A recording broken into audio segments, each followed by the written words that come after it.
የጃፓን 7 የቱሪስት ቦታዎች። 1. ፉጂ ተራራ።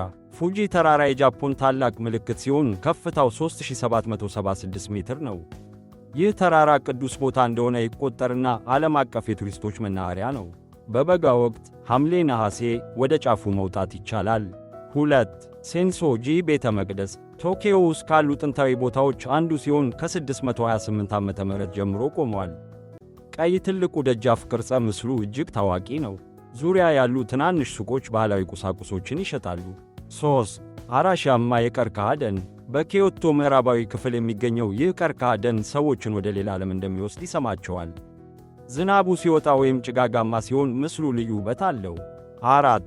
ፉሺሚ ኢናሪ ቤተ መቅደስ ኪዮቶ ሺህ በሚሆኑ ቀይ ብርቱካናማ ቶሪ ደጃፎቻቸው የሚታወቀው ይህ ቤተ መቅደስ 233 ሜትር ወደ ላይ ይወጣል።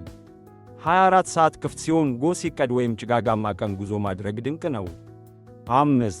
ሂሮሺማ የሰላም መታሰቢያ ፓርክ በ1945 ዓመተ ምህረት የአቶሚክ ቦምብ ፍንዳታ ለሟቾቹ ክብር ሲባል የተቋቋመ ቦታ ነው። አቶሚክ ቦምብ ዶሙ ዩኔስኮ የዓለም ቅርስ ሲሆን ሙዚየሙ ታሪካዊ ሐቆችን ያቀርባል። ሁሉም ሰው ቢሄድ የሚገባ ቦታ ነው። 6. ሺቡያ መሻገሪያ ቶኪዮ ዓለም ላይ ካሉ ባህላዊ የሰዎች መሻገሪያዎች እጅግ ታዋቂው ነው። በአንድ ጊዜ ከ1,000 እስከ 2500 ሰዎች ይሻገሩ እንዳሉ ይገምታሉ። ዙሪያውን ያሉ ቢሊቦርዶችና ውካውክ ዘመናዊ ቶኪዮን ቀጥተኛ ምስል ያሳዩናል። 7. ናራ ፓርክ ናራ ነፃ የሆኑ ዋዋ አጋዘኖች በቱሪስቶች ዙሪያ ሲዘዋወሩ ልዩ ተሞክሮ ነው። ዓለም ላይ ካሉ ትልልቅ እንጨት ቤተ መቅደሶች አንዱ የሆነው ቶዳይጂ የቦታ ቁርጠኛ ምስል ነው። ሁሉም ቱሪስቶች አጋዙን ቁርጠኛ ምግብ ሊሰጡ ይደሰታሉ።